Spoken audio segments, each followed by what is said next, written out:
नमस्कार, आपके साथ मैं हूं विद्यानाथ झा। रात के 10 बजने वाले हैं। शुरू हो चुका है आपका फेवरेट, आपका नंबर 1 शो संकल्प। तो संकल्प में आज आपके लिए क्या क्या है, आइए जल्दी से आपको दिखाते हैं। पहली खबर जो आप देखने वाले हैं, स्टोरी नंबर 1, आपको दिखाएंगे पूरी दुनिया जिस मुल्क को भिखारिस्तान के उपनाम से पुकारती है, उस मुल्क के हुक्मरान औरंगजेब बनने की राह पर चल पड़े हैं। अपने लिए भाट चारण यानी कि यशगान गाने वाले खरीद रहे हैं। क्या है पूरी डिटेल, संकल्प की पहली स्टोरी। आज की दूसरी खबर आपके लिए क्या है वो देख लेते हैं। यह है आज की दूसरी खबर जो आप देखने वाले हैं। मोदी बनने के चक्कर में मरियम पहले झाल मुड़ी खाई और अपनी किरकिरी कराई, इसके बाद अजरबैजान गई, लौटी तो बीमार पड़ गई। पाकिस्तान में क्यों हल्ला है? मोदी की कॉपी तो हो सकती है लेकिन मोदी बना नहीं जा सकता है। ये डिटेल में आपको दिखाऊंगा संकल्प की दूसरी स्टोरी। आज की तीसरी खबर, स्टोरी नंबर 3 आपके लिए क्या है, आइए देख लेते हैं। यह है तीसरी खबर जो आप देखने वाले हैं। योगी राज में अपना सर उठाने वाले हत्यारे, गुंडे, माफियाओं और बदमाशों की खैर कैसे योगी की बुलेट ले रही है। असद के एनकाउंटर ने एक बार फिर साफ कर दिया है कि असद का तो हिसाब हो गया। उसके चेले चपाटों से निपटने के लिए क्या है तैयारी, संकल्प के अंत में स्पेशल स्टोरी आपको दिखाएं। तो ये 3 खबरें आज संकल्प में आप देखने वाले हैं, लेकिन सबसे पहले देखिए औरंगजेब बनने चला मुनीर और भाट चारण भरोसे पाकिस्तान। फेवरेट फील्ड मार्शल को अमेरिका ने दूध की मक्खी क्या बनाया। मुल्ला मुनीर भयंकर सदमे में, उसे समझ में नहीं आ रहा है कि उससे ऐसी क्या खता हो गई कि आका अमेरिका उससे रूठ गया। रूठे आका को मनाने के लिए मुनीर अब कुछ भी कर गुजरने के लिए तैयार। दावा है कि उसने पाकिस्तानी आवाम का निवाला छीन छीन कर जुटाए हुए $1.2 बिलियन में मीडिया मैनेजमेंट का सहारा लिया और प्रोपेगेंडा ब्रिगेड को ट्रंप को साधने का ठेका दे दिया ताकि किसी भी तरह वो फिर से ट्रंप की गुड लिस्ट में अपना नाम जुड़वा सके। आखिर मुनीर को क्यों है ट्रंप की गुड लिस्ट में शामिल होने की इतनी छटपटाहट और इसके लिए क्यों पानी की तरह बहा रहा है डॉलर्स, देखिए।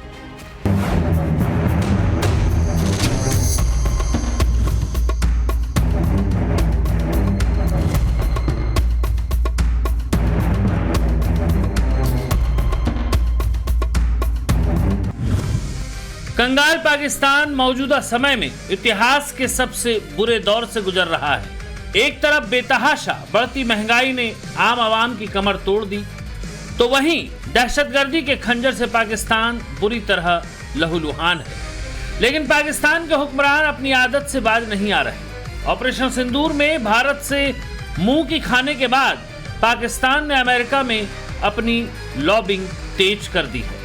दरअसल अमेरिका जब भी नाराज होता है तो उसके रहमो करम पर जी रहे पाकिस्तान के हुक्मरान के मन में खौफ बैठ जाता है। अब्राहम अकॉर्ड पर साइन करने से झिझकने की वजह से पाकिस्तान के फर्जी फील्ड मार्शल मुल्ला मुनीर और वजीर आजम शहबाज शरीफ ट्रंप की नजरों में खटक रहे हैं। ऐसे में ट्रंप की नजरों में दोबारा आने और इंटरनेशनल मंच पर इमेज चमकाने के लिए शहबाज सरकार ने एक अमेरिकी लॉबिंग फर्म से करार किया है, जिसके लिए $12 लाख का भारी भरकम ठेका भी दिया गया है।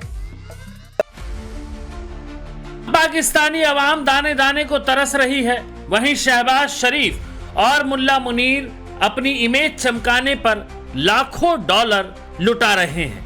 लेकिन सच तो यही है कि शहबाज मुनीर की पाकिस्तान में ही इज्जत 8 आने की भी नहीं रही। शहबाज मुनीर एक बार फिर अमेरिकी राष्ट्रपति डोनाल्ड ट्रंप को खुश करने में लगे हैं, लेकिन ट्रंप तो विशुद्ध रूप से कारोबारी हैं। उनके लिए उनका नफा किसी के भी नुकसान से ऊपर है। इसी नफे के लिए ट्रंप ने मुनीर और शहबाज को चने के झाड़ पर चढ़ा रखा था, लेकिन अब ट्रंप भी मुनीर और शहबाज के डबल गेम को पूरी तरह से भांप चुके हैं। पाकिस्तान के लिए अब अपना अस्तित्व बचाना मुश्किल हो रहा है। ऐसे बुरे हालात में अपनी आवाम की फिक्र नहीं कर पाकिस्तान के हुक्मरान अपनी झूठी शान और इमेज चमकाने पर लाखों डॉलर लुटा रहे हैं। कहीं ऐसा ना हो कि इस कंगाली में शहबाज मुनीर को इसके लिए एक बार फिर किसी मुल्क के सामने हाथ फैलाना पड़ जाए। ब्यूरो रिपोर्ट, टाइम्स नाउ, नव भारत। तो मुनीर की चारण कथा को आपने देख ली। अब देखिए कि मुनीर की चहेती मानी जाने वाली मरियम की दास्ता, खुद को पाकिस्तान के भावी पीएम के तौर पर इनडायरेक्टली प्रोजेक्ट करने वाली मरियम नवाज भारत के पीएम की कॉपी करने में कई बार एक्सपोज हो चुकी। चाहे मोदी का झाल मुड़ी खाना हो या विदेशी दौरों में जरिए भारत में निवेश लाना, मरियम भी मोदी की कॉपी करके कुछ दिनों पहले अजरबैजान गई थी। लोगों को लॉलीपॉप दिया गया कि पाकिस्तानी पंजाब में निवेश आएगा, लेकिन मरियम लौटने के बाद से ही बीमार। लोग चुटकी ले रहे हैं कि रीलबाजी करने और धरातल पर काम करने का फर्क ही मरियम और मोदी को मोदी बना। पाकिस्तान में मरियम बीमार, मोदी की जय जयकार वाली ये स्पेशल। पाकिस्तानी पंजाब के मुख्यमंत्री मरियम नवाज की बीमारी की खबर पाकिस्तान में सुर्खियों में है। सुर्खियों में इसलिए क्योंकि मरियम कई बार मोदी को कॉपी करती पाई गई, मसलन उनका झालमुड़ी खाना हो या फिर मोदी की तरह विदेश यात्राएं करना। इस बार बीमार पड़ने से पहले मरियम अजरबैजान गई थी, लेकिन लौटी तो बीमार हो गई। चुटकी तो यहां तक ली जा रही कि मोदी को कॉपी करने के चक्कर में मरियम बीमार हो गई। हालांकि मरियम के सपोर्टर्स इस बीमारी को भी उनके लिए पीआर टूल के तौर पर इस्तेमाल कर रहे हैं और मरियम के लिए आवाम में खराब हुए पब्लिक सेंटिमेंट्स को थोड़ा माइल्ड करने की कोशिश हो रही। मरियम की प्रोपेगेंडा फैक्ट्री को पाकिस्तान ही एक्सपोज करने पर तुले, वो भी ऑनलाइन और ऑन द स्पॉट। आप भी देखिए कि मरियम की सर्जरी के वक्त भी उनके शौहर कैप्टन सफदर का नहीं दिखाई देना कैसे मरियम के सर्जरी वाले पब्लिसिटी स्टंट की पोल खोलने वाला बताया जा रहा है। मरियम को अपने सर्जरी की खबर पब्लिक करवाकर उसे मेजर प्रूफ करने की नौबत क्यों पड़ गई? इसकी वजह है पाकिस्तानी आवाम में उनकी रिजीम के प्रति भयंकर नाराजगी। जिन जिन वायदों को लेकर मरियम ने आवाम से वोट मांगे, दावा यही है कि उनमें एक भी धरातल पर नहीं उतरे। कयासबाजी यही है कि आवाम की इसी नाराजगी को कम करने के लिए मरियम की प्रोपेगेंडा फैक्ट्री ने यह मेजर सर्जरी वाला ड्रामा रचा। हालांकि असल खबर है मरियम के थायराइड ग्लैंड के ऑपरेशन की। दावा किया जा रहा है कि मरियम की सर्जरी हार्मोनल कॉम्प्लिकेशंस के कारण करनी पड़ी, लेकिन इसे प्रोजेक्ट किया गया मेजर सर्जरी के तौर पर। लेकिन इस सबके बीच पाकिस्तानियों में सबसे बड़ा सवाल यही है कि यह सब छिपाया क्यों जा रहा था। तो मरियम की सर्जिकल स्टोरी की पोल खुद मरियम के मुल्क की आवाम ने ही खोल दी और सतकंडे अपनाकर जनता में लोकप्रियता पाने का आरोप झेलती मरियम नवाज का एक और दांव उल्टा पड़ता दिखाई दे रहा है। सर्जरी कराने के फायदे के बजाय मरियम को कहीं इसका साइड इफेक्ट न झेलना पड़ जाए। Bureau report, times now of Bharat. अपराध के खिलाफ योगी का स्टैंड आज से नहीं, पहले से ही क्लियर। जीरो टॉलरेंस यानी जीरो टॉलरेंस। जिसने भी योगी राज में कानून को तोड़ा है उसका हश्र योगी के प्रशासन में बहुत बुरा हुआ। सैकड़ों नजीरें हैं लोगों के सामने। ताजा उदाहरण है गाजियाबाद में बकरीद के दिन सूर्या चौहान की सरेआम चाकुओं से गोदकर हत्या करने वाले आरोपी असद का एनकाउंटर कर दिया। लेकिन सूर्या को मौत के घाट उतारने में असद के साथ जितने लोग शामिल थे, योगी का प्रशासन सबका हिसाब लेने वाला, मिट्टी में मिलाने का पूरा प्लान तैयार है। कैसे, देखिए।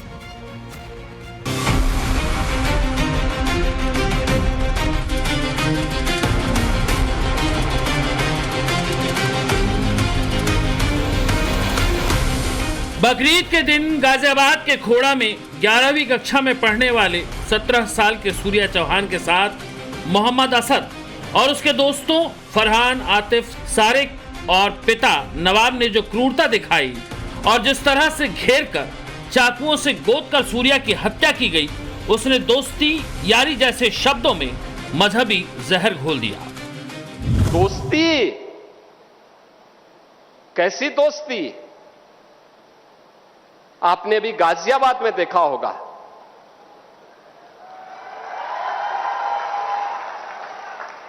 दोस्ती की आड़ में छुरेबाजी स्वीकार्य नहीं और कतई स्वीकार्य नहीं होगा। अगर कोई अपनी नालायक औलाद को समझा नहीं पा रहा है तो समझो कि गलती कर रहा है, गलती कर रहा है।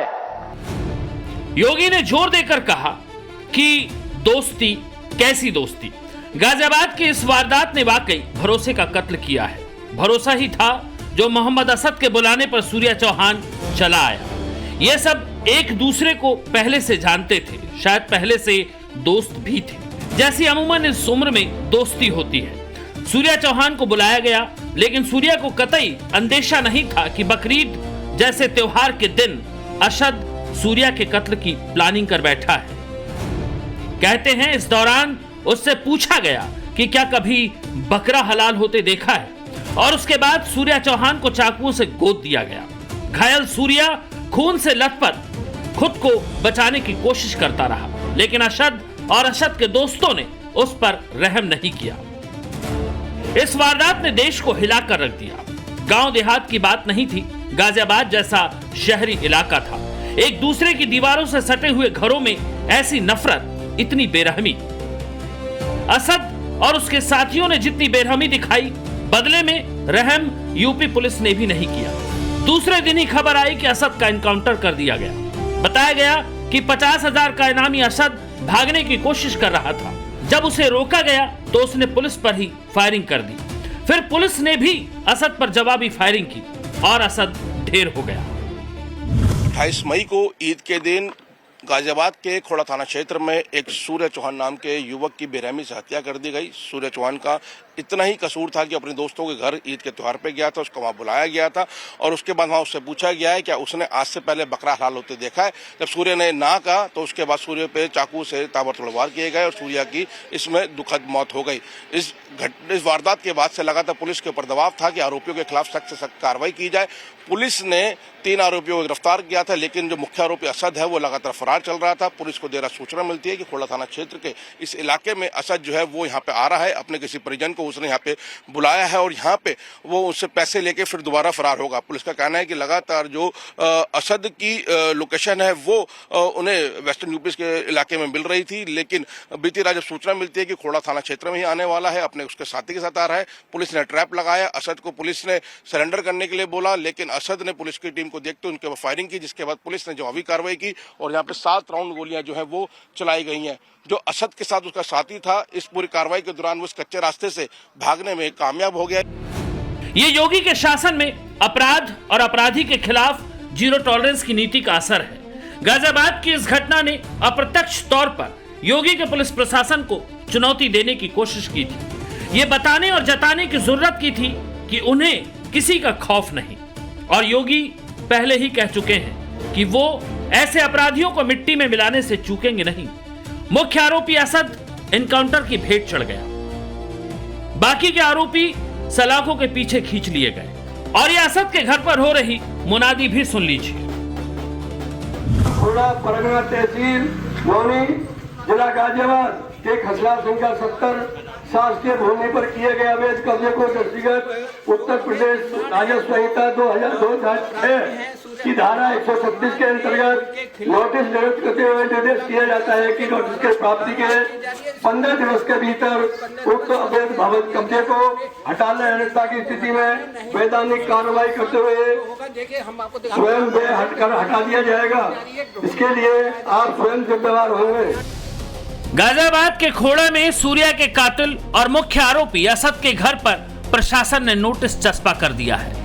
ये जो मकान दिख रहा है, ये मुख्य आरोपी असद का ही घर है। लाउड स्पीकर से अनाउंसमेंट करके लोगों को बताया गया कि ये मकान अवैध कब्जे की जमीन पर बना है और 15 दिन के भीतर अगर इस परिवार ने खुद कब्जा नहीं हटाया तो प्रशासन अपने स्तर से ध्वस्तीकरण की कार्रवाई करेगा और उसका पूरा खर्च भी आरोपी से वसूला जाएगा। मौके पर भारी पुलिस बल तैनात थे। आसपास के लोग भी बड़ी संख्या में इकट्ठा थे और ढोल और अनाउंसमेंट के बाद योगी प्रशासन का मैसेज लाउड और क्लियर था, सूर्या के परिवार को इंसाफ मिलेगा। ये तो योगी के प्रशासन ने तय कर दिया। पहले एनकाउंटर और अब आरोपी के घर पर बुलडोजर। और 6 बजे उनका भी एनकाउंटर होना चाहिए और सबके मकानों पर बुलडोजर चलना चाहिए। कैसे देख रहे हैं इस कार्रवाई को आप? कार्रवाई अच्छे से हो रही है, पर ऐसी ही चलनी चाहिए। पुलिस की जांच आगे बढ़ रही थी, पुलिस लगातार जांच कर रही थी। क्या बताया था, क्या इनके बीच में कोई दुश्मनी हुई थी, कोई रंजिश थी? कैसे सूर्या को वहां रोका गया था ईद वाले दिन? धोखे से घर से बुलाया गया था फोन करके, आजा भाई ईद मिलते हैं। ईद मिलने के बहाने बुलाया। मैं घर पे थी नहीं, मेरा बच्चा घर पे था। मैं 8-9 हजार की ड्यूटी करती हूँ। तो मेरे बच्चे ने मेरे से पूछा भी नहीं कि मम्मी ऐसे ऐसे फोन आया, मैं जाऊं या ना आऊं। अगर मेरे से पूछता भी तो मैं मना कर देती। क्यों, हिंदू मुस्लिम में कोई दोस्ती नहीं होती है। आरोपी असद के एनकाउंटर पर विरोधी सवाल उठा रहे हैं। दरअसल ये सियासी बयानबाजी है, मजहब देखकर ये कार्रवाई नहीं हुई। गाजियाबाद में सूर्या चौहान हत्याकांड का मुख्य आरोपी असद अगर पुलिस मुठभेड़ में ढेर हुआ तो लखनऊ में भी 2 अलग अलग हाफ एनकाउंटर ने अपराधियों के जहन में खौफ भर दिया। वहीं मुजफ्फरनगर में 24 घंटे के भीतर 3 मुठभेड़ से अपराधियों की शामत आई। इससे पहले फिरोजाबाद में मासूम को जमीन पर पटक कर मार देने वाले आरोपी को पुलिस ने हाफ एनकाउंटर कर दबोचा था। तो वहीं उन्नाव में लूटकांड का आरोपी यूपी पुलिस की गोलियों से लंगड़ा हो गया। याद रखना, हमारी संवेदना सामान्य नागरिकों के प्रति है। प्रधानमंत्री मोदी जी के नेतृत्व में पिछले 12 वर्ष में बिना भेदभाव के शासन की योजना का लाभ हर तबके को प्राप्त हुआ है। न जाति देखी गई, न क्षेत्र देखा गया, न भाषा देखी गई, न मत देखा गया, न मजहब देखा गया। सबका साथ और सबका विकास।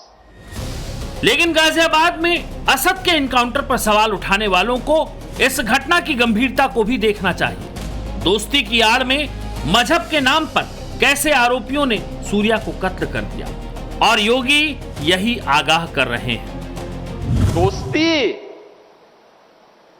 कैसी दोस्ती? आपने भी गाजियाबाद में देखा होगा।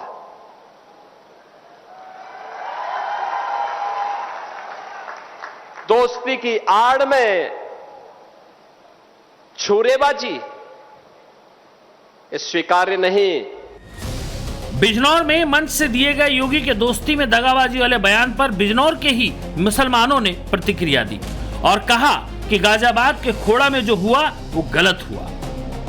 आने के क्रम में सरकार के शासन की जो तरीके हैं, उन तरीकों में स्वाभाविक है उस जो बेचारी माँ ने इतने साल बच्चा पाला पोसा बड़ा करा, अपने बुढ़ापे का सहारा बनाने का प्रयास करा, उसके उस न्याय हुआ या नहीं उसका तो निर्णय उसकी माँ देंगी और परिवार वाले देंगे। लेकिन हाँ, इतनी गंभीरता से, इतने तीव्र गति से कभी भी किसी मुख्यमंत्री ने अपराध को रोकने के लिए, सामान्य नागरिकों को सुरक्षा का वातावरण देने के लिए, बढ़ोतरी करने के लिए, तरक्की पाने के लिए इतना अच्छा वातावरण किसी और मुख्यमंत्री ने नहीं दिया जितना योगी जी ने दिया है। दोस्ती में दगाबाजी, जो जैसे मतलब जैसे योगी जी ने कहा कि दोस्ती में दगाबाजी, वाकई हर समाज में होते हैं ऐसे लोग, दोस्ती में दगाबाज करने वाले। सारा समाज तो नहीं हो सकता ना। योगी जी ने सही कहा और सही उन्होंने जो जजमेंट, जो भी उनका कानून में उन्होंने जो कार्रवाई कराई है पुलिस, वो सही कराई है। बिल्कुल सही है। जो एक्शन हुआ उस पर आप बिल्कुल सहमत है। इस तरह से दोस्त को करना चाहिए या नहीं करना चाहिए? सभी समाज के लिए नहीं करना चाहिए। जिस तरह से उन्होंने गला काटा है उस लड़के का, नाबालिग लड़के का, वो गलत किया है उसने, हम उसके खिलाफ है। अच्छा। और सरकार ने जो उसके खिलाफ एक्शन लिया है, हम उसके पूरी तरह से सहमत है पूरी। अच्छा, ये गलत है, जो भी हुआ है ये गलत है, ये ऐसा नहीं होना चाहिए था। ये हमारी नजर से ये गलत है, बिल्कुल गलत है, सरासर गलत है।